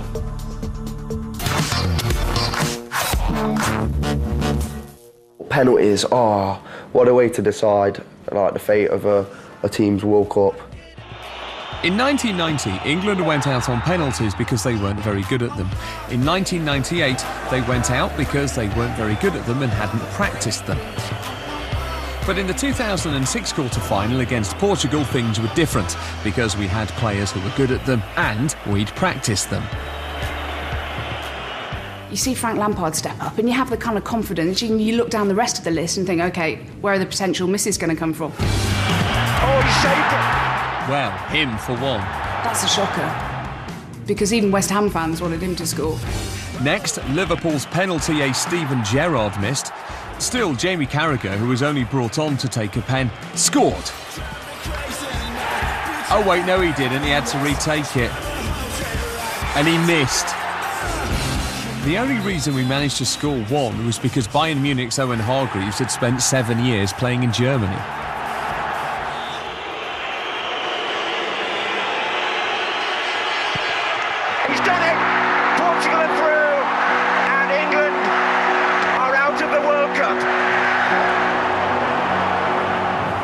I hope they lost sleep. I do hope they lost sleep in them multi-million-pound bedroom sides. England had failed again, but at least they'd set a new record. Most penalties saved in a World Cup shootout. Good work, boys. John Terry in England were going home, but he did find the time to congratulate clubmate Paulo Ferreira and maybe ask where his wife was. Was it bad luck? Was it bad technique? Or can we somehow blame the Wags? Get the worst players to take them. That's what you need to do. Get the worst players to take penalties, yeah? Because history proves that the best players always miss.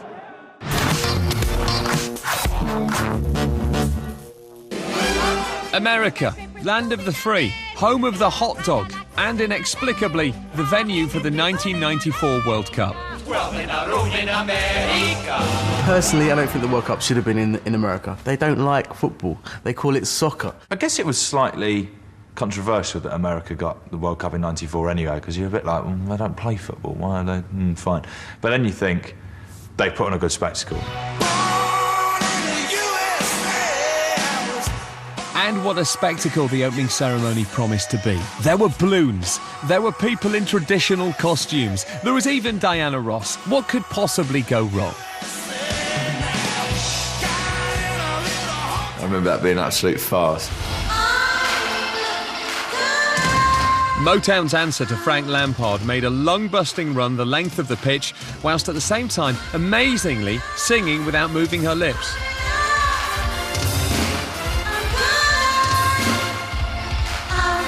Weaving her way through hundreds of dancers dressed as God knows what, she reached the edge of the box and steadied herself in front of goal. It's about 5 yards, I mean, and the goal looks like a bigger than average goal as well to me. I mean, it's really stacked in her favour.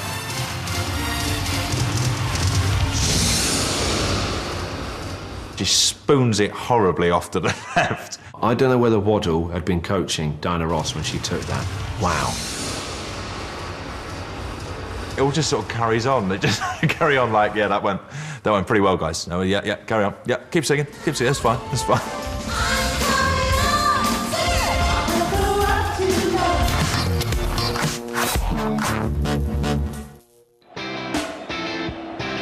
We've got used to seeing outrageous diving in football. But back in 1990, it was as foreign to us as drinking in moderation. I think 1990 was when the diving became really prominent, and it was blatant, and it was people throwing themselves to the floor. And nobody was throwing themselves more creatively than Germany and their striker Jürgen Klinsmann.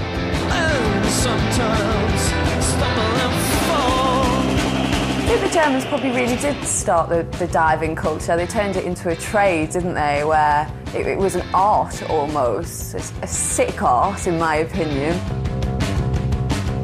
Klinsmann was doing triple salchos. He wasn't just going down slightly easily. He wasn't being nudged and it's a foul and he wanted to prove it to the referee. But these triple salchos and the kind of extra movements that he put into it were just embarrassing. Klinsmann gets brought crashing down. He didn't realise that it was a problem. He felt he was doing his job as a striker, which is either to score or make sure that your opponents get sent off, or you win a free kick, or if you can do both at the same time, even better. Deception is part of football. And the Germans were just first to get there, I think. But of course we would never indulge in such antics, would we? Did Michael Owen dive against Argentina? Yes. Possibly. It's open for debate. No, it's not, because he did it again.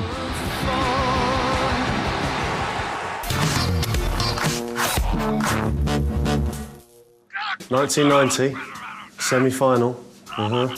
What minute? Listen, I've told you not to call me at work. Here's my mum's favourite World Cup shot. In 1990, one man played his way into the hearts of the nation.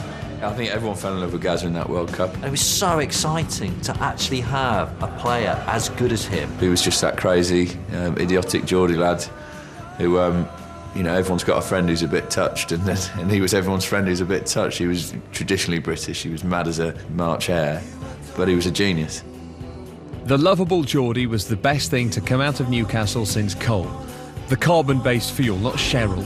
And he'd taken England to a World Cup semi-final. Gazza was on fire in that tournament, and that match he was on fire. Not literally. But like most things in English football, it was all about to go wrong and end in, well, tears. And in the end, the German bench get up and protest at Gascoigne's last challenge. He has actually, Gascoigne, got a yellow card now. Oh dear me. He's going to be out of the final if England get there. And here is a moment that almost brings tears to his eyes. The nation's collective lower lip went all wobbly as we watched a grown man lose the plot. You can see that the Gazza that we know is now going to explode because he starts to bubble up. You could see him starting to well up. Gary Lineker pointing, have a word with him, have a word with him, all that. It's not often you see that on a football pitch, not that kind of emotion, not raw emotion while a game's going on. And it wasn't just a little tear, it was just his whole face went red. Every man watching that thought, this is great. Watching it saying, here we go, he's able to let go, express himself, and show that he does have emotional capability. No, we didn't. We watched it and thought, what a pansy? What are you doing, mate? Just get on with the game, help your teammates to the final, none of this crying nonsense. But I tell you what, keep that up, you might get a crisp advert. And you too, Gary. Have a word with him. The funniest thing which I just found out, when he kicked Thomas Berthold, Gazza went down to, like, console him, we thought. He said, well, when I kicked him, he said he was screaming. And only Gazza would think this. I thought to myself, if the referee hears him screaming, he's going to book me. So he said, what I was trying to do is I was trying to squeeze his lips to stop him screaming. So I looked at it again. He was actually trying to reach down and squeeze his lips together. I'm pretty sure he was saying something in Jonas like, shut your fat face, you German bastard. Who would even think of something like that? And that is just Paul Gascoigne through and through. Nice try, Gazza, but it didn't work. And when England lost on penalties, the waterworks started again. You know, he was, very emotional, but it doesn't take him a great deal of time to get back to normal.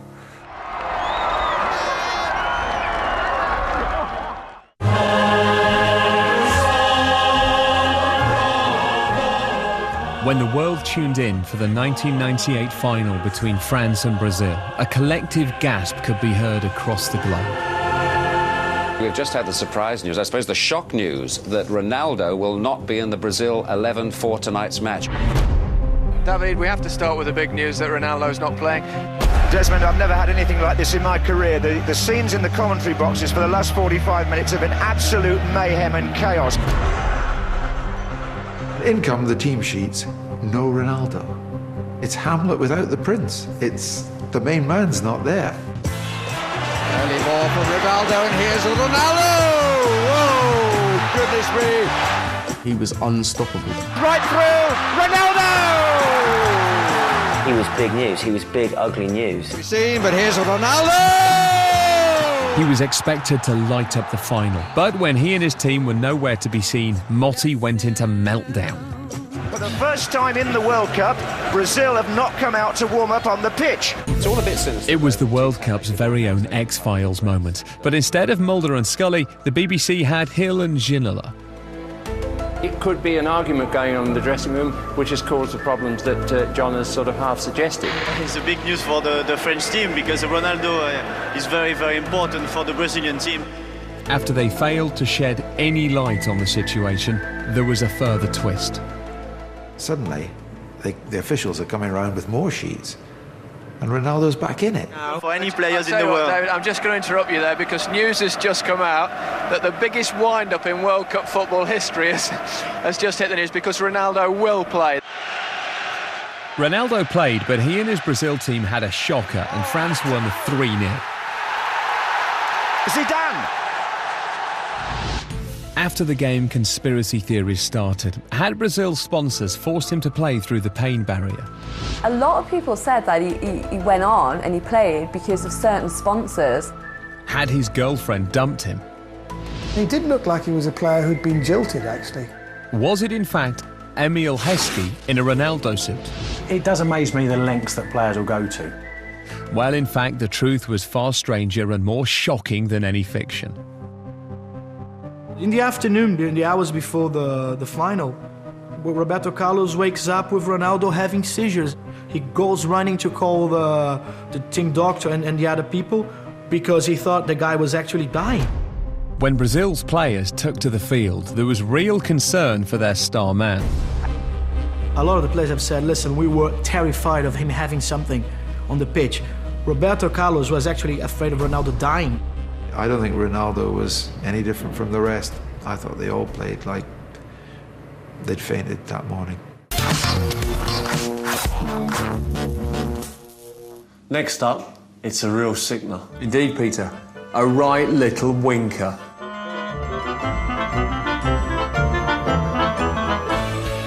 In 2006, England had a chance of winning the World Cup, and his name was Wayne Rooney. However, in the quarter-finals, there was another player as good as Rooney, but he played for Portugal, and his name was Cristiano Ronaldo.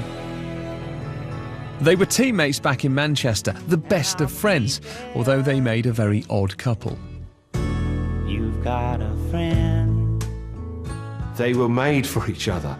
It's so good because I think they're just completely the two polar opposites of men. Like, one of them is the modern metrosexual complexion of an air hostess, and the other one is this big ginger ball of testosterone. Like, one wouldn't look out of place in a trendy bar in between a Cosmopolitan and a copy of Vogue. The other one wouldn't look out of place on a wall chart in between Homo habilis and Homo erectus.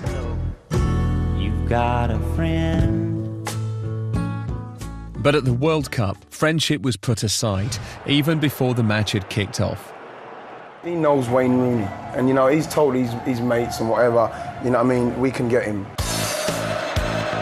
With the scores at 0-0, we were all hoping that Rooney was going to squash Portugal's tender dreams. But instead, he tried to squash Carvalho's tender parts.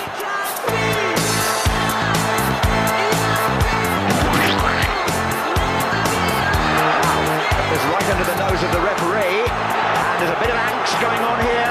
These Portuguese players are pushing Rooney. The referee, if you look at it, wasn't going to send Rooney off. It was only when his Manchester United teammate, Cristiano Ronaldo, came along, and he was all like this, he was like, send him off, send him off.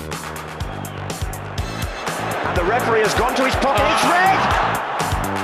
These guys, they know what they're doing, and he knows Rooney's weak spots. He knows what's going to make him tick. He knows what's going to get him sent off. Did the Portuguese try to wind Wayne up? Maybe. Did they get him sent off? It's a fact. Ronaldo had betrayed a friend and sent England out, but far, far worse was to come.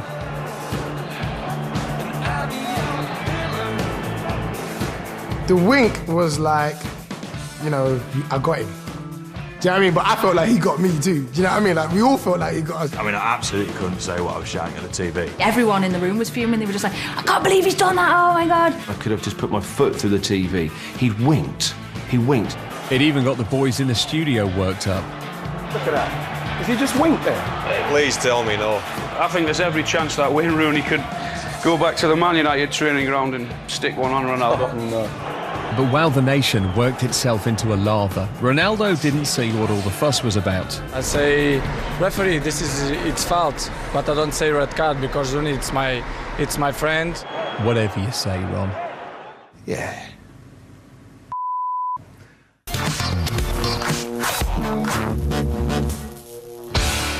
Although we might like to think we are, we're not Germany's biggest rivals. It's this lot. Holland-Germany must be I would say, the most bitter rivalry in Europe. Germany-Holland has been a grudge match for a long, long time. And their clash in Milan in 1990 lived up to its billing. Even the ref got involved. And he's determined to stamp his authority, isn't he? Probably one of the worst, ugliest scenes in World Cup history. The shirts are ugly, the haircuts are ugly, the facial hair is terrible. But even more shocking than that was what Dutch midfielder Frank Rijkaard did to German striker Rudi Voller.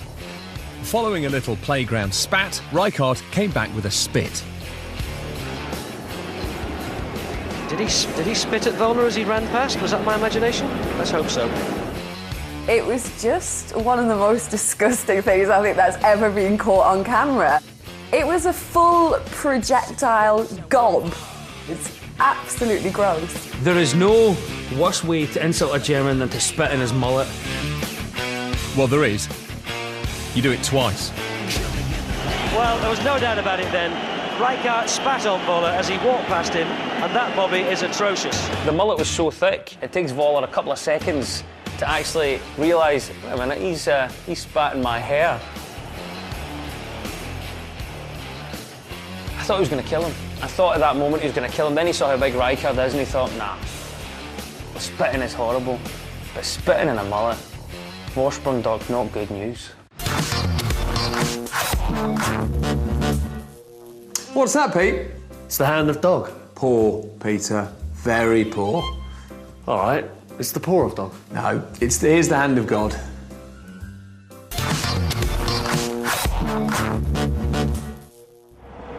The 22nd of June 1986, and the Azteca Stadium in Mexico provides the backdrop for what nobody can deny is one of the World Cup's greatest ever shocks.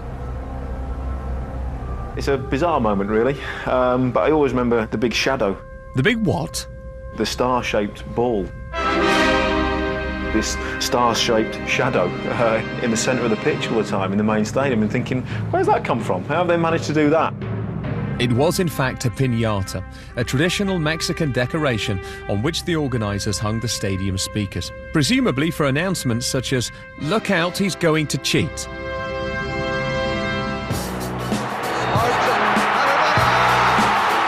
The Hand of God goal was singly the most ridiculous goal of all time. I mean, I just remember being absolutely gobsmacked by it. This wasn't fair. Dad, this isn't fair. Why is this happening? Just minutes into the second half, Argentina's Diego Maradona shocked the world by proving that he was an exceptionally handy player. Why did you do it? Why did you do that thing? Everyone saw the hand straight away. I mean, on the bench we all saw it. As Peter Shilton went to punch it, we saw him go up, and we saw his hand come up, and we saw him flick his head, but his hand, and we saw him run away, but people do that. He looked back when he ran away, expecting the free kick. The big thing from his point of view was obviously the fact that he celebrated as though it was a legitimate goal. And we just thought, well, the referee's going to give a free kick. Millions of people all over the world saw what happened, but sadly, not the person who mattered most. It was the first time, sort of, on live TV with a worldwide audience that someone had blatantly cheated. Was it a use of the hand that England are complaining about? Well, certainly his arm was up. Peter Shilton protested immediately. Sometimes things happen. It's inexplicable how on earth a referee could miss that. We just couldn't believe that the referee or the linesman didn't see it. It's just sheer frustration that the referee and the linesman hadn't done their job properly, hadn't seen it, and that in a World Cup quarter-final was just unacceptable. On the subject of people not doing the jobs properly,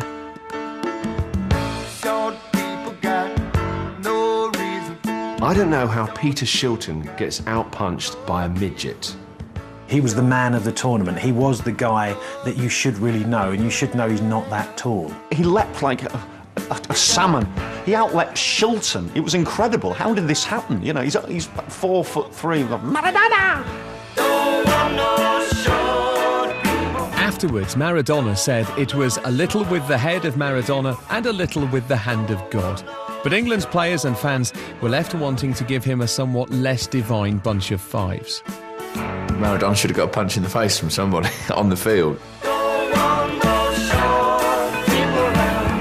Peter, tell me honestly, would you ever do anything as nasty and low-down dirty as that just to win in South Africa? Oh, yeah. Don't worry about that. Good. I was hoping you'd say that. It went crazy. I didn't think that it would go that... I mean, I knew that people wouldn't be happy, but I never knew that it would go that bad. There was enough rioting on the streets. It was really quite ugly for months afterwards. He should never have done it. He should never, ever have done it. He should never have kicked out. And to be fair, he's cost us the World Cup, hasn't he? In the summer of 1998, one man stood above all others as the most hated in England. He wasn't a murderer, a serial killer, or even Piers Morgan. But when David Beckham got sent off at the World Cup in France, it was such a shock that in the eyes of an angry nation, he became public enemy number one. England-Argentina in France 1998 was sizzling hotter than a Buenos Aires barbecue. And when Argentina's Diego Simeone attempted a one-man spit roast on David Beckham, he responded in the way that any self-respecting bleach-blonde midfielder should, with a girly flick of his leg. I couldn't see what had happened, you know, and I can see Simeone falling over, but then like really play acting. I was thinking, oh, just get up there, yeah. Despite the kick being about as vicious as a loved-up butterfly, the ref saw it as violent conduct and sent Beckham off. And a red card for David Beckham. Yeah, it was a bit stupid and a bit crazy, straight in front of the ref, but let's face it, he didn't actually do anything to him. It was a petulant little flick, and it's certainly, I don't think it should have been a sending off. When I saw it on TV, I was like, he got a straight red for that. Simeone had pulled out the oldest trick in the book of old tricks, and Beckham fell for it. Wind him up with a nasty dig, wait for him to react, and then put on a frankly ridiculous show for the ref. It was interesting, it happened 2-3 minutes into the second half, and you wonder if the team took at half-time from the Argentinians was get into him, you know, because he's starting to dictate the pace of the game. The night just got worse for Beckham and England. They lost the match, and there was only one person to blame. But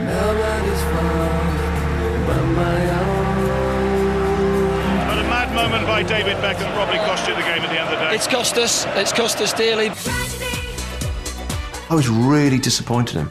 You selfish, you idiot, you kid. If he didn't do that, I reckon we would have gone through. The David Beckham effigy was literally the worst effigy I have ever seen. And I'm not an expert on effigies, I've never made an effigy. It was like a crash test dummy with a David Beckham shirt on it and a sarong. Didn't even put on like a little wig or those pants that he wears. If you're gonna make an effigy and you're gonna threaten a man's life, at least have the decency to go out and get the required materials and put in the time and the effort to render an effigy that looks like the guy you're threatening. Because that was... As for Beckham, well, we didn't hear much more from him. If the World Cup proves one thing, it's that anything is possible. The only thing to expect is the unexpected. On the greatest stage of all, villains can become heroes and heroes can turn to villains. It's time for number one, the most shocking World Cup moment of all.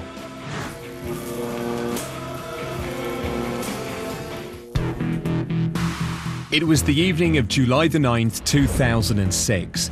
The air seemed charged with the promise of seismic electric passion. No, nothing to do with Sven and Ulrika.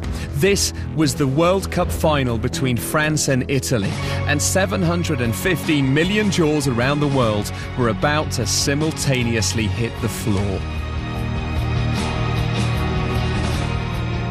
I remember watching that with my mates and honestly turning to each other. We could not believe that had just happened. I must admit, my heart dropped. It was just a pub I was in to utter silence. No one knew what to say. You were like, wow. Yeah, it's one of those things that, yeah, you can't believe actually happened, but it did. The match was the grand stage for Zinedine Zidane, one of the greatest footballers ever, to take his final bow. The stage was set for the great man to make a great exit, and it didn't quite end like that. Zidane scored an audacious penalty. And then, with the scores level at 1-1, came a moment so shocking, the powers that be won't even let us show it. You can't excuse that. Zidane's career ends in disgrace. He's just lost it for no discernible reason and in front of so many people, and just nutted him. I found it absolutely unbelievable that such a career that involved so much elegance and art should end with the kind of thing that someone might do in a pub after 10 pints of lager. The planet reeled in shock, and then began a giant game of Chinese whispers. Happy talk, keep talking, happy talk. he must have said something horrendous, you know, just out of order, inexcusable to provoke that reaction. I knew they'd said something really horrible because Zidane's face changed, and it could have only been something to do with his family. The other story is that there was a rumour about Zidane and some unpleasant personal business that had taken place in Turin when he was at Juventus, and that Marcello Lippi, who was manager of Juventus at the time, said to Materazzi, mention this to Zidane and just see what the reaction would be. And we did see the reaction. In his farewell game from the sport, on the biggest stage of all, Zidane had capitulated. Italy won the World Cup on penalties, but the match will always be remembered for a moment of madness. I don't feel sorry for Zidane, and I don't feel sorry for the French because that won us the World Cup. But there was one final sad, shocking and epic moment as Zidane did the ultimate walk of shame. That vision of Zidane walking past the World Cup trophy as he exited the pitch is iconic now. The best player in the world at the time walking past the World Cup that he should have won but has just thrown away because he's nutted a guy is a very arresting and powerful image. But it's over now. Cheerio then.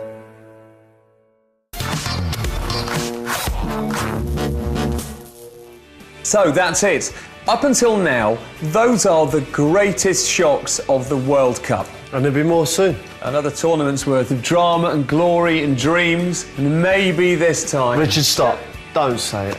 But Peter, would it really be such a shock if we could... Shh.